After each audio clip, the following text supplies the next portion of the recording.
Yo, what's up guys? Welcome back to the channel. Today we're going to be discussing my first WWE content type of video like I mentioned in the last video. Today we're going to be talking about Money in the Bank 2024 that just kicked off last night. If you're new around here and want to keep up with the content that I'm going to be posting, all types of it, just subscribe and leave a like on the video. It's always greatly appreciated.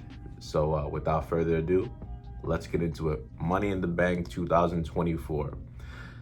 The card started off with the men's 2024 Money in the Bank. It was a solid match. It was really cool. Like with all Money in the Bank matches, you always get like crazy tricks off the ladders, hits with the ladders, and all that good stuff. The match was paced pretty well, and it didn't go on for too long. It was like about a 20-25 minute match. It was solid, and ended with Drew winning the match. I thought CM Punk was gonna come out and cost him the briefcase, the contract. He didn't. I would have loved to see Jey Uso win, man. I want Jey Uso to win a singles title so bad. I know there's no shot that they're gonna give him the WWE Championship, so I would be content, happy enough if they just let him get the World Heavyweight Championship, you know? But I don't know what that booking decision was. I don't agree with it, especially since Drew lost the briefcase the same night. Like 2 hours later, he tried to cash in on the Damian Priest Seth match, made it a triple threat, similar to what Seth did back in, I think, WrestleMania, was it 31, 32, something like that, when he cashed in on Roman and Brock and made it a triple threat. That time he actually won. Seth won. It was the heist of the century. But this time he failed. This time Drew failed specifically because he cashed in and CM Punk was hiding under the ring for like a couple hours, bro. He's like the biggest hater in the world. He was hiding underneath the ring and cost him the match. And like, it was just a waste of the Money in the Bank contract, bro, because they could have given it to someone that actually would have benefited from it, and like just give someone else a chance, like like Jay, even LA Knight, you know what I'm saying? Like, they could have given it to either one of those, but either one of them, I don't know, man. They went with Drew McIntyre. I mean, it helps to propel the storyline between him and CM Punk, but it doesn't really, like, the briefcase, it was a waste.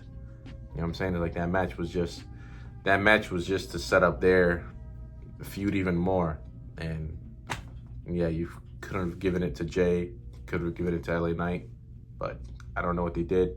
Solid match nonetheless. The women's Money in the Bank was also pretty solid, although I didn't watch it too much, but I did see some highlights. Like, I was watching it, but not at the same time. I was a little bit distracted. With the booty chicks. PG, guys, this is a PG channel. This is a PG channel, okay? We don't do that here. We respect women. We respect women. You can't lie though, they are beautiful. They be putting their talents on display. That's all I gotta say. Nah, but the match was solid. I can't really say much. I don't know too much about the women. So I know of them, but I don't know too much. So solid match. Also didn't go on for too long. It was pretty well paced. The one thing I will say is, like, bro, I am shocked. I know it's 2024 and they're all for like women's equality and like inclusion and all that crap, but the way that the women were taking the bumps and stuff, like some of the stunts that they were doing with the ladders, off the ladders, it's like the bumps they were taking is crazy. Like, I really do commend these women, these superstars, because I was like, okay, this is entertainment. I could get with this. So yeah, it was a solid match, and overall, I was satisfied with that one. The outcome, I don't really care too much, unlike the men's one, but yeah, solid match nonetheless. And then let's talk about Sami Zayn versus Braun Breaker. A solid match as well, nothing too crazy. It was solid, you know, the pace of it was just fine. It didn't go on for too long. But one thing that I just don't like the outcome again, bro. Like, Sami Zayn's title reign hasn't really been all that, don't get me wrong. I was one of the ones that went crazy when he won it from Gunther at WrestleMania. But his title reign just ain't really, it's just really been nothing special, at least to me. And I think that they should have put the belt on Braun Breaker, because they're building Braun Breaker up to be like this insane, like almost like Brock Lesnar type of figure, like this big, muscly, athletic guy that just shreds through everybody.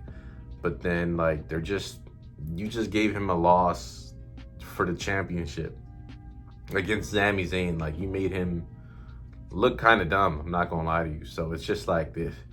If you don't book this guy right, if you don't put a belt on him soon to like really make him look like that unstoppable juggernaut, then I'm afraid that they're just gonna like drive him into the ground, like they did with people like they tried with Ryback. Like, I don't want him to end up as a jobber or in a stupid tag team, and then he just goes off TV. And I just don't want him to be a filler dude on a card. I don't want him to be a rosebud for Adam Rose. I really don't. I don't want him to be none of that stuff.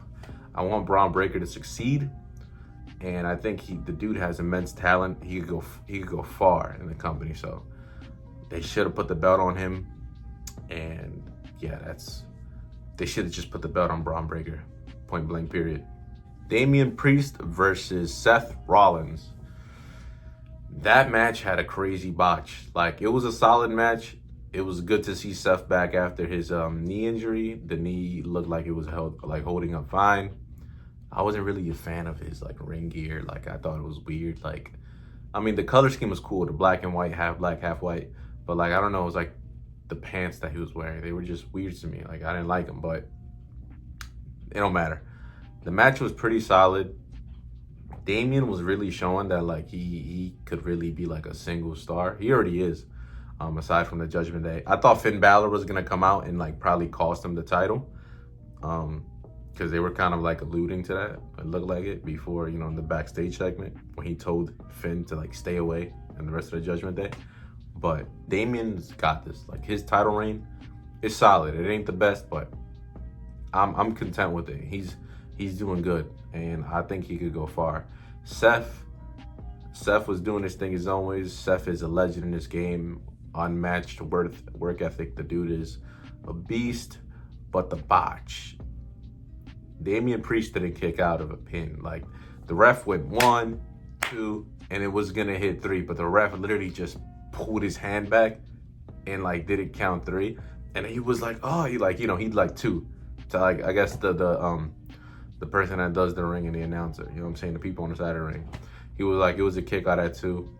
I think the crowd like knew that it was a 3. I was sitting here at home and I was like, what the heck? I was like, is Damian concussed or something? Maybe, I don't know. Why didn't he kick out? I have no clue. Triple H did go on and like at the press conference say that he was supposed to kick out, but I don't know why he didn't. I didn't watch that video. I should go back and watch that, but it was one of the weirdest botches ever. Solid match though. Drew McIntyre came in. I think they botched it because Drew's music was probably supposed to hit during the pin, but maybe.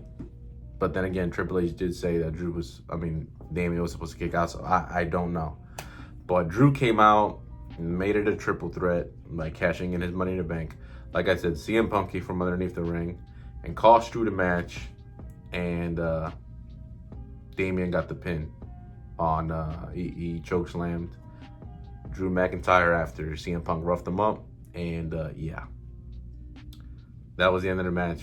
Another successful win for Damian. Damian gets away, and for Seth was like screwed over.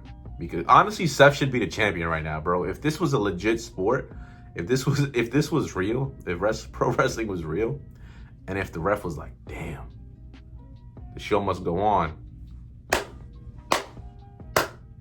he would have counted to 3. Don't get me wrong, that ref probably would have got it backstage from Triple H, but it is what it is, bro. Next up, we got the Bloodline. The Bloodline versus Cody Rhodes, Randy Orton, and Kevin Owens. The match was good. The match was pretty solid. We finally got to see Jacob Fatu, his in-ring debut for WWE. The dude's a beast. Dude was throwing himself around, eating shots. Dude's got freakish power, freakish speed. He's a beast. He's going to be amazing. He really reminded me of Umaga, like I think Corey Graves or Michael Cole said when he did one move. And like Kevin Owens' head just bounced off the turnbuckle, bro, when he was like laying down against it. It was crazy, but Solo showing that he's the boss, showing that he's the tribal chief. Tama Tonga was getting his he was getting smacked up for the most part. I ain't gonna lie to you. Tonga Loa was outside. Tonga Loa botched a low blow, bro. He botched a low, bro. He had to go low on Kevin Owens twice. It was crazy. They knocked out the ref towards like the later half of the match, and then it just became like a tornado tag. Like it was chaos. Everybody was in the ring taking each other out. That's when Tonga Loa botched a low blow. The match ended with Solo pinning Cody Rhodes clean in the middle of the ring. And I guess the reason they did that was so they could build up Cody versus Solo for the undisputed belt, maybe at SummerSlam, because that's what Solo's pushing for. That's what he said in like the latest promo on SmackDown, saying that he's gonna go after Cody and bring the undisputed belt, the WWE Championship, back to the Bloodline, because Roman Reigns wasn't man enough to defend it. Which Solo's crazy, bro. Solo, I mean, don't get me wrong, Solo is doing great. He's getting the heat that he needs, that he deserves. He's doing his part. He's being the heel. But you're not the tribal chief, my guy. That's Roman Reigns. When Roman Reigns comes back, hopefully at SummerSlam, and hopefully maybe even The Rock comes back. Who knows? Because The Rock said he's not done with Cody, with or without the belt. But when Roman Reigns comes back, that pop is going to be insane. It's going to be unmatched. It's going to be generational. It's going to be insane.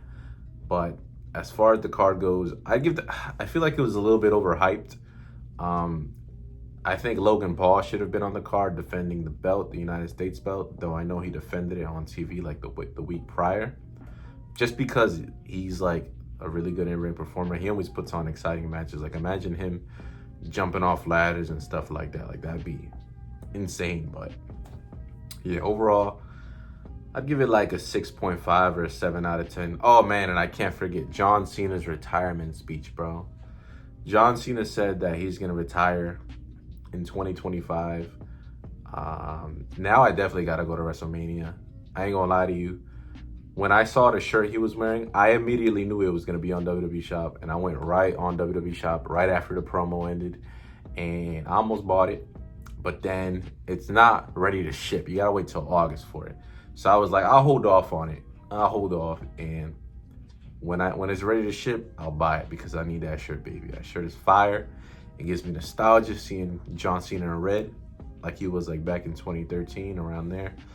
And man, the GOAT, the greatest of all time, is gonna retire. And but yeah, that's my review for the card. I hope you guys enjoyed. If you guys watched it, let me know what you guys think. As always, if you guys enjoyed, drop a like on the video. It's greatly appreciated. And once again, if you haven't, subscribe for more content just like this. You guys stay blessed. You guys stay safe. And as always, I'll see you in my next one. Peace.